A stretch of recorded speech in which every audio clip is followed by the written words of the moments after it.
जोहार। मैं आनंद कुमार और आप जनमन की बात देखना शुरू कर चुके हैं। दोस्तों, जमशेदपुर में आज एक चिट्ठी, आज क्या बल्कि कल से ही एक चिट्ठी चर्चा में है। चिट्ठी की भाषा से जाहिर है कि यह पत्र भाजपाइयों ने ही लिखा है और एक खास नेताजी को लक्ष्य करके, उनको टारगेट करके ये चिट्ठी लिखी गई है।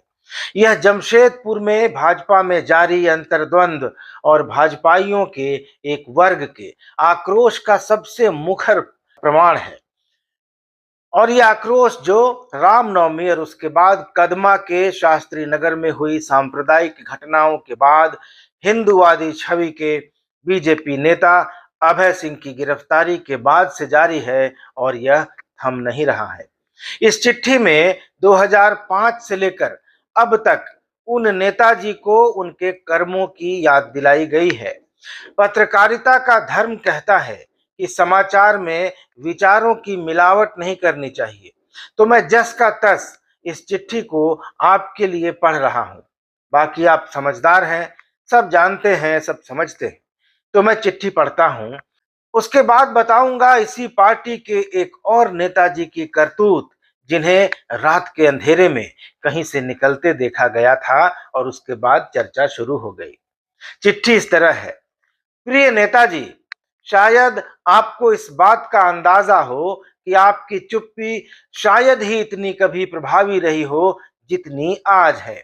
हमसे ज्यादा तिलमिलाए हुए आपके ही समर्थक हैं, जो चाहकर भी असमंजस में हैं और कई दशक के सबसे बड़े हिंदू एकत्रीकरण का हिस्सा नहीं बन पा रहे। आपकी घृणित राजनीति तो जग जाहिर है। मात्र एक मंडल अध्यक्ष के पद पर होने के बावजूद जिन पश्चिमी विधानसभा जमशेदपुर के विधायक ने प्रखर हिंदूवादी नेता का टिकट काटकर आपको भाजपा का टिकट दिलवाया, आपने उन्हीं का टिकट काट दिया। 2005 में उनकी राजनीतिक पारी को ही समाप्त करके रख दिया। आपके विश्वासघात का ऐसा असर उन पर पड़ा कि चुनाव के कुछ महीनों के भीतर ही उनकी हृदय गति रुकने के कारण मृत्यु हो गई। जमशेदपुर के सबसे प्रखर युवा नेता जब टिकट की दौड़ में शामिल हुए और लगभग टिकट फाइनल हुआ, तब आडवाणी जी के आदेश पर भी पार्टी का उत्थान न देखकर व्यक्तिगत दुश्मनी निभाते हुए आपने तत्कालीन प्रदेश अध्यक्ष होने का फायदा उठाकर युवा नेता का टिकट काट दिया। बिहार से एक नेता को इंपोर्ट किया और उन्हें जमशेदपुर की राजनीति का हिस्सा बना गए। साथ ही पार्टी हित में कार्यरत पर आपके हितों के विरोध में कार्य करने वाले 57 नेताओं को आपने पार्टी से निष्कासित कर कारण बताओ नोटिस थमा दिया। आपको 5 साल मुख्यमंत्री रहने का सौभाग्य प्राप्त हुआ, पहला और इकलौता मुख्यमंत्री जिसे पूरे 5 साल तक राज्य की काया पलटने का मौका मिला। आपने मौके को ऐसे भुनाया कि कंबल तो कंबल, बच्चों के टॉफी को भी घोटाला कर चूस गए। अर्जुन को वनवास में भेज शकुनी बन भाजपा का ऐसा हाल किया कि भाजपा वहां भी हार गई जहां पिछले 40 सालों से झंडा बुलंद था। कोल्हान साफ, झारखंड हाफ। 2019 के चुनाव में आपने एक बार फिर अपने ही द्वारा इंपोर्टेड नेता को, जो आपके भ्रष्ट एवं दोगली नीति का पुरजोर विरोधी हो चुका था, उसे बाहर का रास्ता दिखाने का कुटिल प्रयास किया। ऐसा प्रयास कि भाजपा को ही कमजोर करने के लिए उसे हटाकर पश्चिमी से एक ऐसा डमी उम्मीदवार खड़ा किया गया जिसे शायद 45 साल से नीचे का 10% आबादी भी न जानता हो।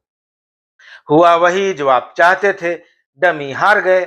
वहीं जनता आपकी और अस्वस्थ मंत्री के गठजोड़ को जान चुकी थी, पर समय ने करवट ली। आपको कभी आपके हिलाए हुए प्यादे ने चाणक्य की भांति लपेट कर पटक दिया। 2005 में आपके द्वारा निष्कासित नेताओं ने फिर से पार्टी में वापसी तब की जब आप अपनी जमीन तलाश रहे थे।